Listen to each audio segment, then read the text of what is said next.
Hey there, fellas. Okay, so right here we have a car, which we don't feature that often, though it has been in a few videos. It's front-wheel drive, it starts and happily runs, and we've tried quite a few types of axle shafts on it. Right here I've got some tools of the type you'd use to repair a car. This here is an extension, and I've got a couple of universal joints. Sometimes when you run into a situation when you can't access a bolt directly, that's when these come in really handy. Now, unfortunately, they sometimes break, preventing you from undoing a particularly stubborn bolt. And that brings us to what we'll be doing, which is our own durability testing. To do that, we'll put together axle shafts out of all of this. Now, we're going to be trying two types of joints.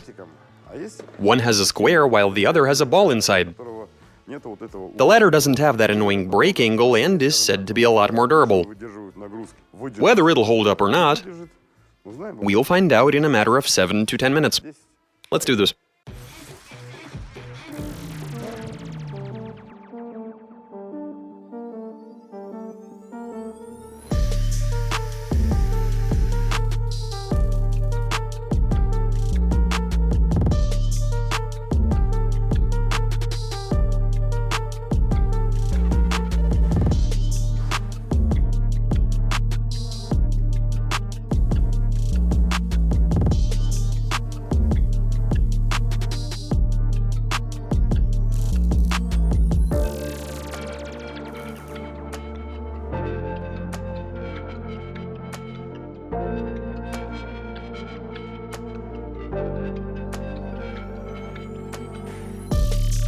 Using socket extensions to make an axle shaft, will it work?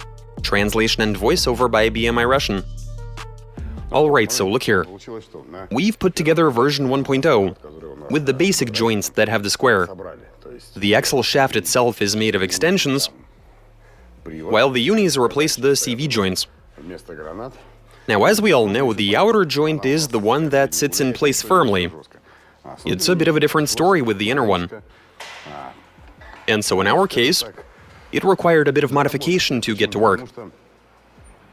You see, the inner CV joint has quite a lot of movement to it, with the axle shaft going up, down, left, right.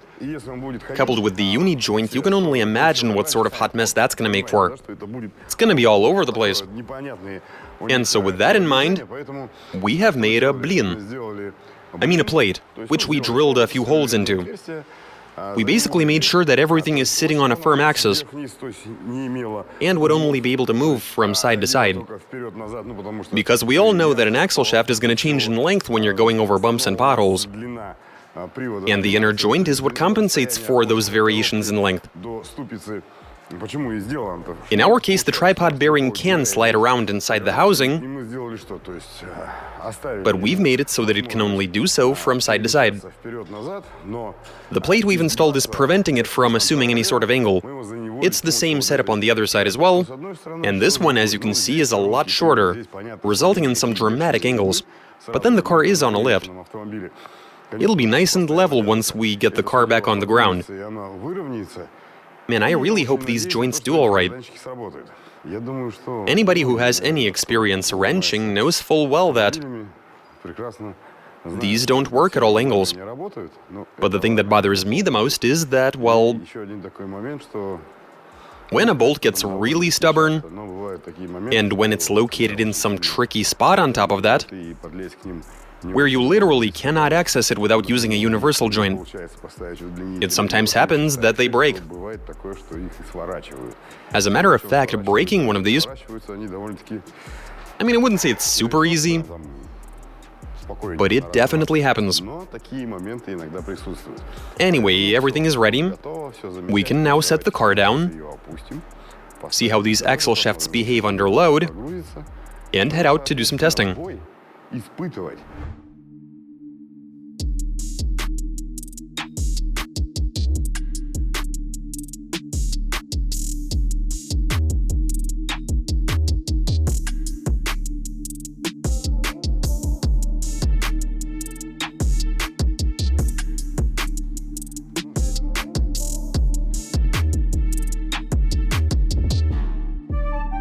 All right.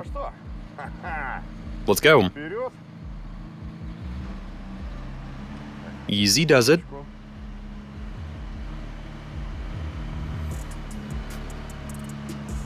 And we're off. The car is moving. So far, these are holding up just fine. Coming up to the first turn. Will it make it? Yeah, we seem to be alright. Get out of the way, dog.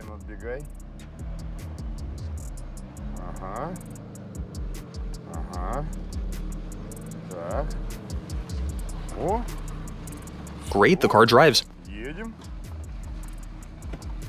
It's doing pretty well.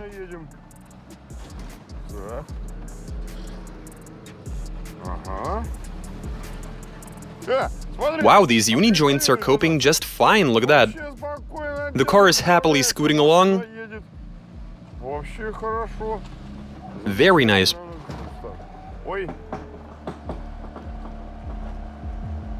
And I jinxed it.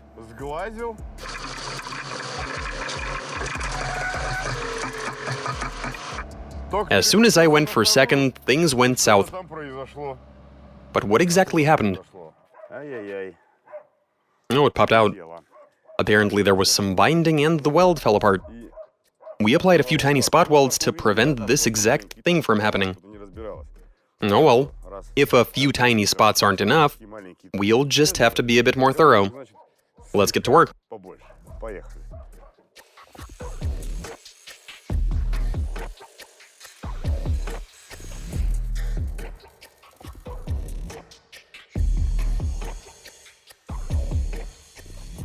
Okay, we've done a few quick repairs, it's all good. Now obviously, the factory axle shaft for a lot is going to be way more robust. But let's see how these do.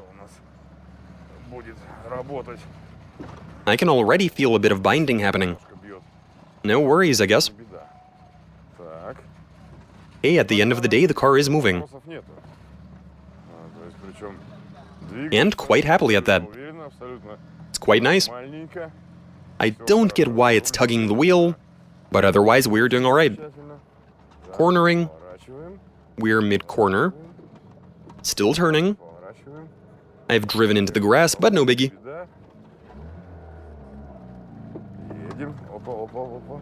We are on our way. Okay, well, we didn't quite make the turn, since I can't bring myself to go full lock.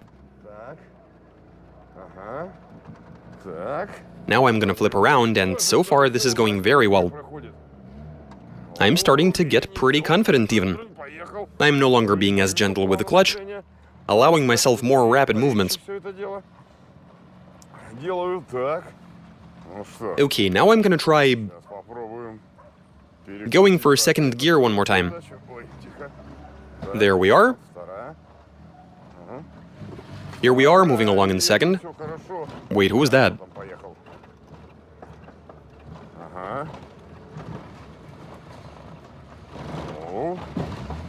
And that's a wrap. I heard something falling out. Once again in second gear. Now the extension has popped out? Yes. For crying out loud. So here's the situation. This obviously isn't your typical ferrous metal, but rather it is carbon. And it seems to be a bit difficult to weld. Isn't that unfortunate? You can see right here that the metal has snapped, after which the whole thing fell apart. I guess this requires some more welding. You did some extra on that one, right? I did, yeah. We'll have to do the same thing here as well then. The fluctuations in length are what's causing this. That's the reason why they keep falling apart. Hey, no worries, we'll weld it all back together and go drive some more. Okay, we've done some more welding to keep the extensions from popping out of their sockets. And now, it's time to do some more testing.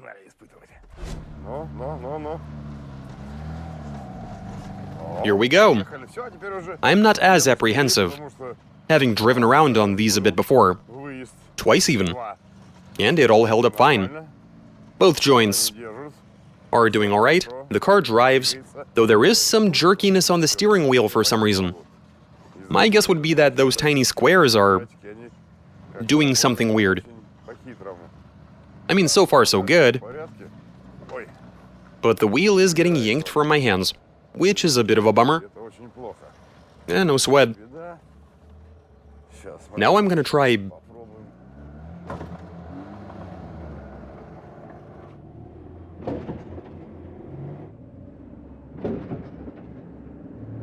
Did we break something? The uni snapped. Really? Torn to pieces. You're kidding. See for yourself. Oh, holy cow. So as soon as I began to back up, this happened. It didn't even seem to be working at overly dramatic angles. They were pretty modest, I'd even say. Okay, so... this is the position it was in. Yet still, it is unfortunate, but we've only driven like 150 meters. You know what, I think it's time for us to try those uni joints with the balls in them. Alright, let's do this.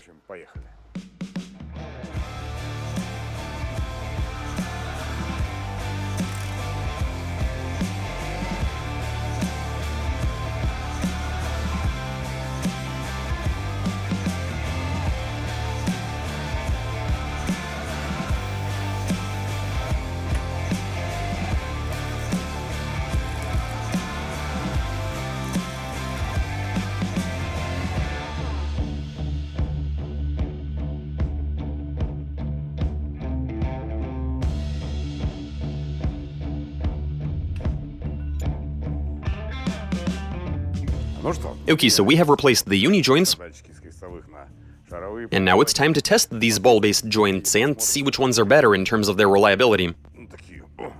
Okay, let's go. Okay, first steps. Here we go.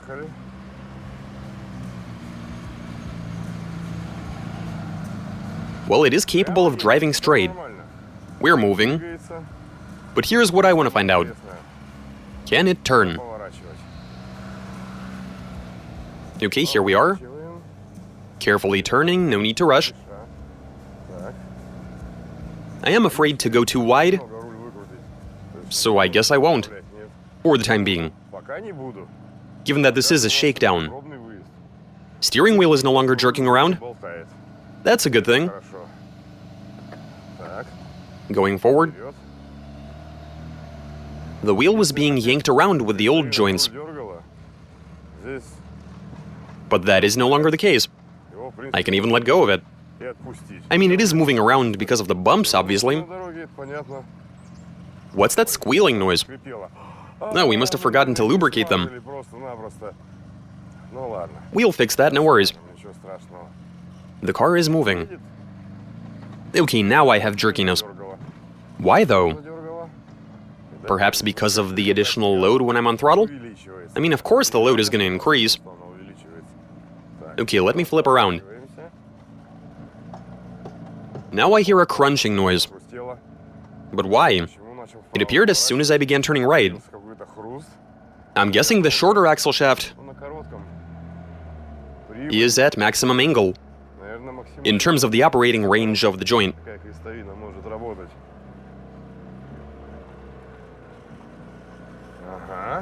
Okay, I've carefully turned around.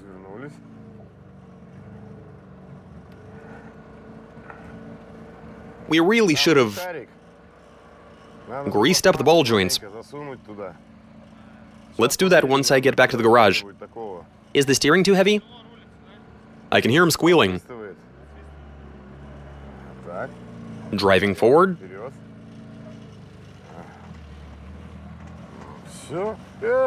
Hey, it's moving with nary an issue. Before I was having problems when changing to second. Here I am in second. And we are golden. We are doing very well.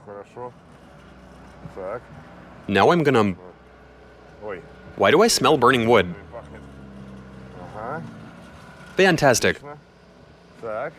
Okay, where's the grease guy? I smell burning wood. Are we running something wooden? Yeah, the brakes. Oh, it's still on wooden brakes? And here I am... I was wondering why the brakes were so bad. Turns out it's still running wooden brakes.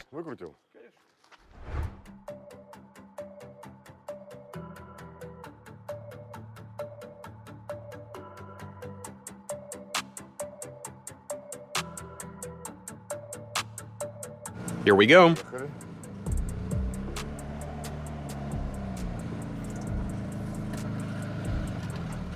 Very nice. We are moving. I mean, we really only saw issues either when backing up or when I went for second. Okay, I'm gonna find a good spot. Like this one, where I'll flip around and try going a bit faster.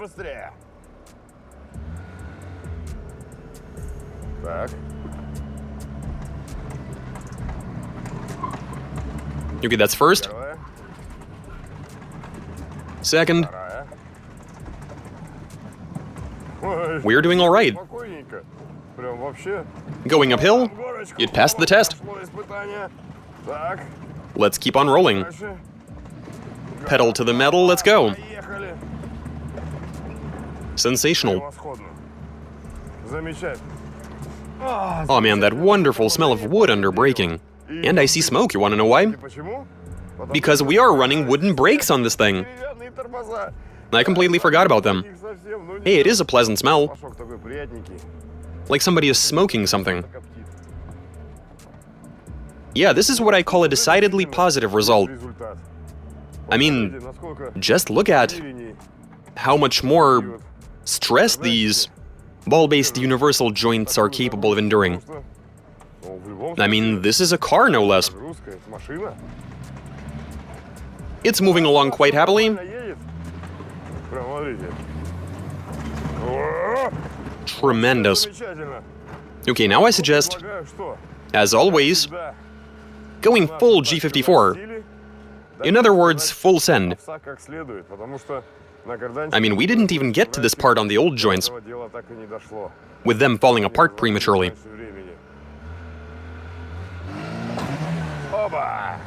No dice.